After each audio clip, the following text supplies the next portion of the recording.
What is the most important question we can ask when it comes to the topic of abortion? Those who are pro-abortion tend to focus on the rights of the woman. Like, what about her right to bodily autonomy? And that's a fair point, right? Like, I don't want to pretend that women have no rights. They should be allowed to do what is in their best interest for their health. I mean, God wants women to care for their bodies. I would even say that they have a God-given right to make their own decisions about their own bodies. When we're thinking about this topic, though, our sense of rights do not exist in a vacuum. Everyone around us has rights as well. And the difficulty lies in navigating how each person's individual rights mix with each other, right? Like, I am made in the image of God, and you are made in the image of God, but not everything that is good for me is good for you, and vice versa. So how do we work through that? How do our rights work together? I think Jesus has set the example for us. He said that he did not come to be served, to insist on his own rights, but to serve, to give up his rights in order to meet our needs. Right? Jesus did not entirely ignore his own needs, nor did he give up his rights in every single situation. But his primary goal was to love and to serve, even at great cost to himself. I mean, if Jesus insisted on protecting his rights over anyone else's, he never would have gone to the cross. He gave up his right to be treated fairly. He gave up his right to his own life, not in an act of weakness or of insecurity, but in an act of purposeful, intense strength.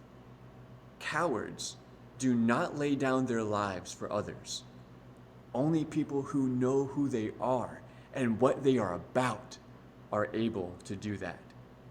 Jesus knew who he was. He knew his own infinite worth, and yet, in the greatest act of humility that the world has ever seen, he did not value his own life above ours. Giving up your rights in order to protect the value of someone else's life is not dehumanizing. It's central to what it means to be human. Pregnancy is a wonderful display of this self-sacrificial love. Every pregnancy is a reminder from God that your life is not your own, and that your primary goal in this world is not to protect your own sense of bodily autonomy or personal rights. As soon as a human life enters in a woman's womb, a primary goal is to protect the value of the image of God growing inside her. Not because the woman's rights don't matter, and not because she is being devalued, but because the woman recognizes that protecting the image of God in others is a fulfillment of one of the reasons that she is alive. One of the ways a pregnant woman fulfills her life's purpose is by denying her right to live her life how she wants in order to place the needs of her child above her own. I mean, just as Christ laid down his rights and did what was best for us, so a pregnant woman is to lay down her rights and do what is best for her child. It is not weakness that causes a woman to give up her rights. It is the epitome of strength. It takes no strength of character to think of yourself first and to look out for your own interests as your primary goal. But recognizing the value of someone else who is weak and vulnerable and choosing to protect them requires an act of purposeful, intense strength. Giving up your rights in order to protect the value of someone else's life is not dehumanizing. It's central to what it means to be human. And one of the reasons why abortion is so evil is because it spits in the face of Christ himself and everything he stands for. Jesus says, I will die for you so that you can live for me. In the same way, you need to die for yourself and lay down your lives for each other. Abortion says, my life matters more than yours. You must die for me so that I can live for myself. Two of the most important questions a woman can ask when considering abortion are, number one, who am I? And number two, why am I here? So who am I? The answer would be, if I'm a female, I am a woman made in the image of God, which means that the person growing inside of me is too. Why am I here? To value both God and the people he has made through self-sacrificial love. With that being said, the most important question we can ask about the idea of abortion is this: what is growing in the woman's body? If it's a human, then I have a responsibility to value and protect them even at great cost to myself. That is what Jesus did for us, and that is how God designed us as humans to treat each other.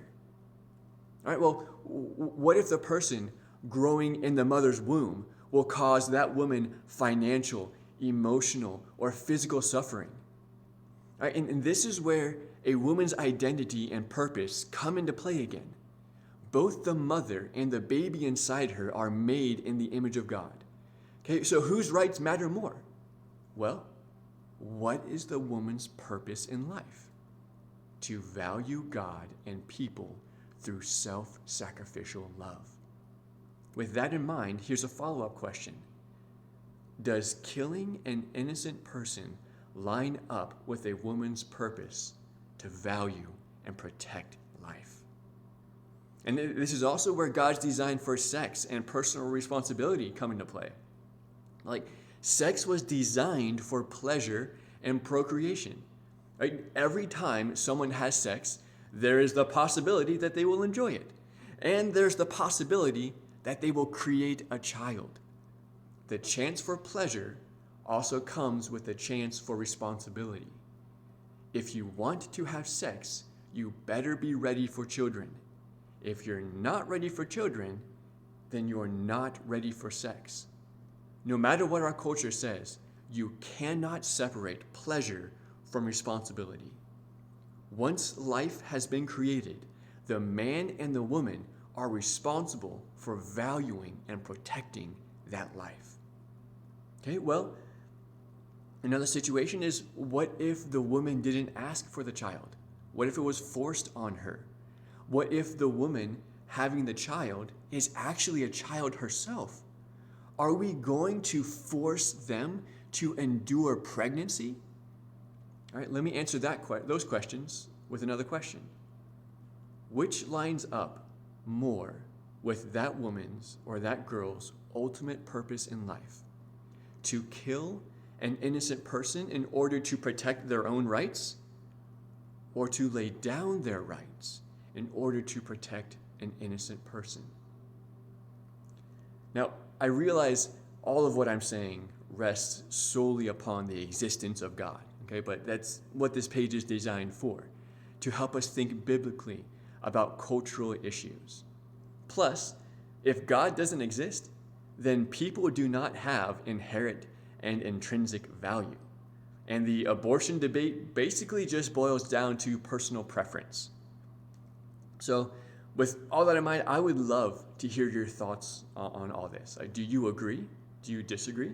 There's lots of things that I left out. There's lots of arguments that I did not cover. There's lots of difficult scenarios to think about. There's statistics everywhere on both sides of the issue, okay? I would love to have discussion about anything regarding this issue. So let's be respectful and thoughtful, and let's work through it together.